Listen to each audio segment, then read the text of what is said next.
Helen Keller was born on June 27, 1880, in Tuscumbia, Alabama, USA. She was a healthy baby and could see and hear.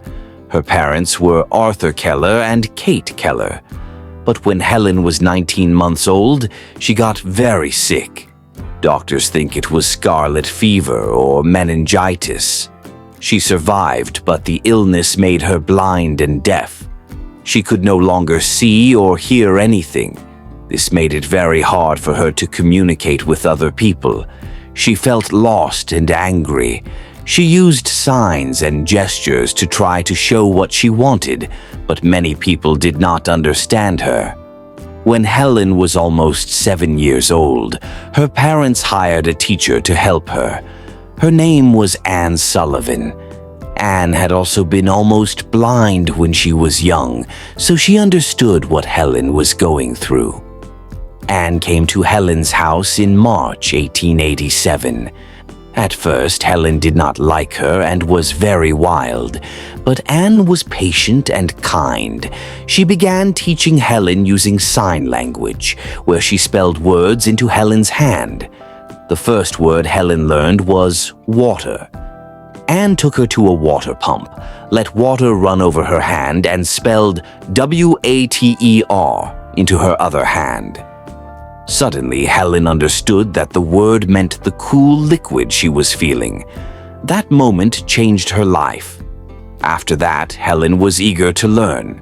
She quickly learned more words, then how to read Braille, a system of raised dots that blind people can read by touch.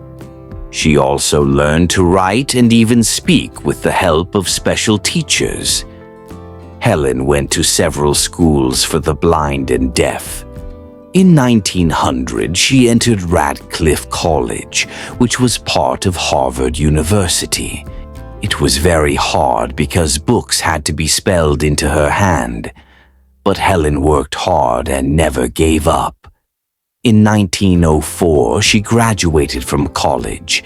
She became the first deaf-blind person to earn a college degree. After college, Helen wanted to help others like her. She gave speeches, wrote books, and worked with many organizations to help people who were blind or deaf. She also fought for human rights, women's rights, and equality. She traveled to many countries, spreading hope and inspiring millions of people. She became friends with famous people like Mark Twain, Alexander Graham Bell, and even U.S. presidents.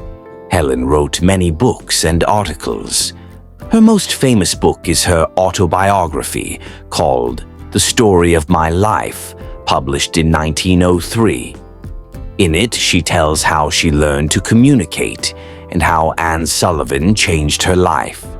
Helen continued working and helping others even when she was old. Anne Sullivan stayed with Helen as her teacher and friend until Anne died in 1936. Later, another helper named Polly Thompson supported Helen. Helen suffered a few strokes in her later years and became weaker. She died on June 1, 1968, at the age of 87. Helen Keller showed the world that disabilities do not stop people from achieving great things. Even though she could not see or hear, she became a writer, speaker, and helper to millions. Her life story teaches us to never give up, work hard, be kind, believe in yourself. Famous quotes by Helen Keller. The only thing worse than being blind is having sight but no vision. Alone we can do so little. Together we can do so much. Life is either a daring adventure or nothing.